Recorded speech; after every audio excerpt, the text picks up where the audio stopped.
Welcome to another movie plot and enjoy the memories. We open with an asteroid being struck by a comet resulting in an irradiated meteoroid. It heads straight for Washington, D.C., where our protagonist is woken up by his pet dog Ellington. On his way to work, Jefferson stops by the apartment of his neighbor Moses, who can't decide which piece of head carpet he wants to wear. One thing he's sure about is he isn't trading his Billie Holiday vinyl for nothing, as he laughs Jeff right on out the front door. Soul Train. The mild-mannered schoolteacher works with his best friend Michael, who lined up a couple of dates for them tonight, but the bald one is Jeff's. He can't talk right now because Jefferson has a meeting with Principal Laws, who doesn't like him teaching the kids to stand up for themselves. Not when it gets them beaten to a pulp like this young boy, and that was done by a girl. It wasn't even the school bully Dre. Jefferson has his own bullies to deal with at home beneath the shade of Moses' new hair when the local gang called the Golden Lords show up. They bleach their hair and point at it vigorously, but despite the color, Jefferson's father Ted still tells the dope dealers to piss off. Fortunately, the police arrive to save him from a sure beating, so Goldilocks threatens to return with that horrible name. That night is Jeff's date with the bald chick. However, someone has broken into his car and trashed it, so he has an excuse to cancel. While cleaning up, he finds young Dre with the usually well-behaved squirrel mugging a woman who for some reason didn't just punch them in the face. This is their initiation into the Golden Lords, which is made up of a youth swing group called Another Bad Creation and a scattering of men. Their leader is a tiger-walking, slinky-wielding blondie named Simon, who has these kids slinging dope with their lunchboxes. He tells his gang to capture the witness, so Jeff hides in a dumpster around the corner but is located by Squirrel. He hasn't let Dre's bad influence consume him, so he says the area is clear and the gang moves on while Jefferson drags himself out of the trash. Just then the meteor comes crashing down to Earth, but it moves so slowly that Jefferson has every chance to get out of the way of this thing. He chooses not to, so the giant space rock lodges into his chest and absorbs into his body in a surprisingly gruesome effect. A homeless man named Marvin, witnessing the event, collects a remnant of the meteorite while Jeff is rushed to the hospital with a broken spine. During his recovery, the attractive nurse Vanessa sees to the patient and promises to answer should Jefferson ever call for help. Several days later, when his bandages are taken off, the doctors attending his unveiling are surprised to find Jeff has completely healed. He bumps a medical journal and absorbs all of the information, allowing him to school Dr. Jones in front of his whole class. However, the knowledge disappears from his brain after 30 seconds, so the class leaves unimpressed, like he didn't just heal a broken spine overnight. When developing X-ray vision, Jeff immediately uses it to look at all of the doctors and nurses in their underwear. He attempts to call in Vanessa, but she's off today, and Nurse Flowers isn't too pleased about being compared to Little Miss Pencil Legs. She still gives him her number should he ever want to play hide the sausage, while Jefferson gets a lift home in the morning from Mike. Once there, he learns that he has the power to speak with animals, though he just sounds like he's barking at Ellington to anybody else. He proves to Mike that he has superpowers when he touches an issue of Jet magazine and can list off the centerfold's measurements, but we don't see to compare. The two go to a meeting of the teachers where Mr. Little complains about the students always slashing the tires of his Mustang. Jefferson gives a speech about how these kids aren't bad to impress his co-worker Miss Stacy, but he can see them through the walls committing all kinds of crimes. At lunch, Jeff tries to ask Stacy out, but she already has a boyfriend, Malik, who dresses in a dashiki but is a complete fraud. His real name is Bernard, and he pretends to be in the African American Liberation Movement because Stacy is his first black girlfriend. I think it's in class. During this time, the Golden Wigs beat up Ted, then return as he's getting back from the hospital to do it all over again.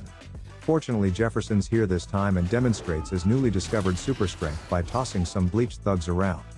The gang's strongman is called Digit, but Jeff proves to be immune to Tiny Lister's fisters when he breaks 5 of his namesakes punching him.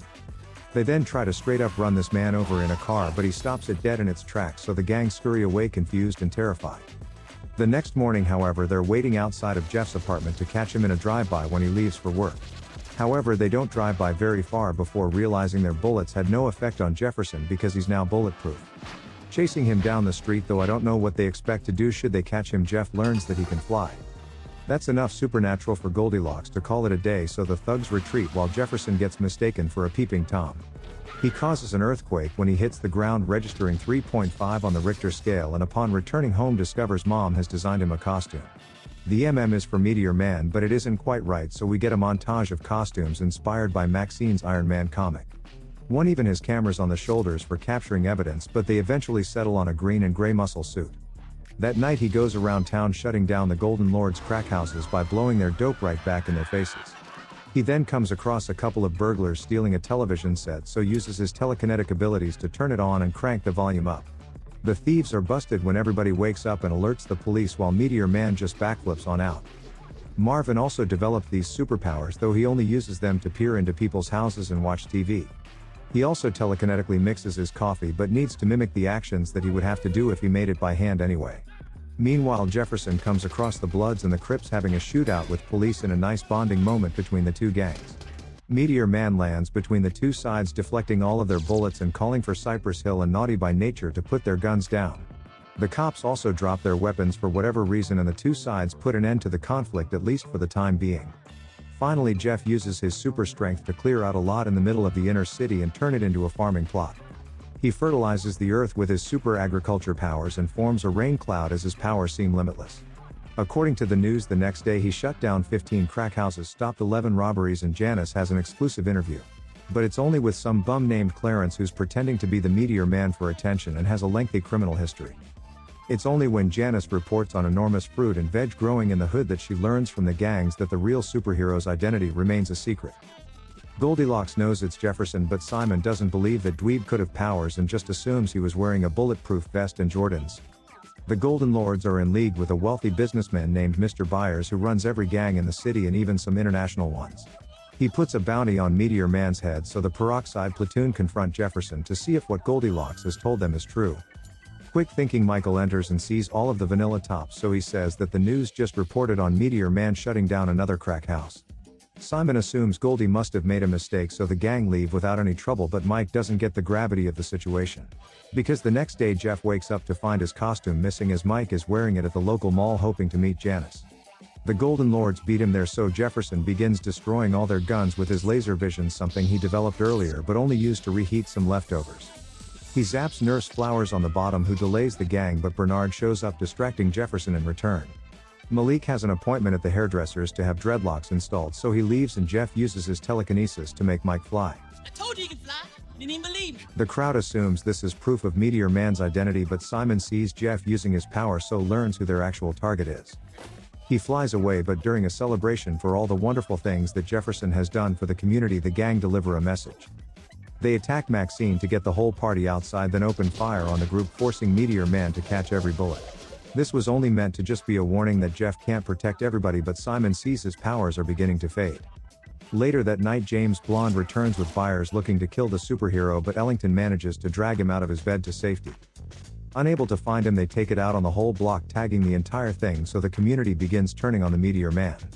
Mrs. Walker from downstairs is voting to kick him out of the neighborhood, but Jefferson volunteers to leave to save them the trouble. Before he even has a chance, Simon returns with a challenge of a fight because Jefferson is now completely human. He pulls the fake handshake truce move to then throw a headbutt, but it wasn't necessary because he beats the crap out of Jeff anyway. The whole community listen in shame of not doing anything about it except for Mike, who steps up but is immediately shut down. When he's finished having fun, Simon prepares to execute Jeff when suddenly Billie Holiday knocks the gun from his hand. Moses has thrown his favorite record, but Simon just picks the gun up again and is about to shoot Moses until he gets himself stuck in the window. Turning his attention back to Jefferson, he's saved this time when Squirrel kicks the gun out of Simon's hand and Dre throws it away. Turns out the influence went the other way, and as the kids take on their peers, all of the gang's guns levitate out of their hands. Marvin leads the charge in protecting one of their own as the whole community come out with broomsticks and frying pans. Marvin's dogs attack the gang while Moses hurls his records from the window and Mrs. Harris throws her potatoes. One of them accidentally knocks the meteor from Marvin's hand, so Jefferson and Simon both grab it and share in the superpowers. Meteor Man is back in action, but so is the copper-headed creep, who is a much better fighter than Jeff without the powers, so nothing changes. Simon throws him through a truck full of books, but Jeff touches one about Bruce Lee, so he now knows Jeet Kune Do and keeps saying water. One of the junior lords shows a proficiency for martial arts, so he probably thought he had a chance until Meteor Man just blows him away. Digit finally recovers and is feeling stronger than ever, but breaks both his hands punching Jefferson in the face and a foot on his groin. He even shatters his teeth biting his leg when Jefferson tries to learn more from the books, but picks up one about runway modeling. He throws it to Simon, so their fight turns into a walk-off as the two superhumans vogue and even do a little slap boxing. Meteor Man still loses the fight, so Ellington encourages his owner to get up, but Simon crushes the loyal pooch under a dumpster. He then hurls Jefferson over a building and orders his men to shoot him because he's feeling bulletproof and wants to test out his limits. Simon dances around in the hail of lead when Jefferson returns wearing his Meteor Man costume that I guess makes him more powerful. He flies down and immediately restrains Simon to his lieutenants before draining all of the superpowers from his body. The rest of the gang flee in fear while Jeff goes to check on his dog who only has a few broken ribs, but Jeff's healing powers have begun to fade again. Fortunately Marv's haven't, so he places his hands on Ellington and heals the injured pooch back to full strength. Just then Byers shows up with his international criminals and think that they can achieve what the Golden Lords couldn't. We never know if Jeff is still bulletproof because the Bloods and Crips arrive to save him, making these two gangs the good guys, I guess. They've prepared a rooftop ambush, so Byers backs down, but before he can escape to the Bahamas with his criminal cohorts, the police arrive. They arrest them all while the gangs tell Meteor Man that they'll start cleaning up the community that they destroyed in the first place. Let's go the whistle of it back! And the movie ends.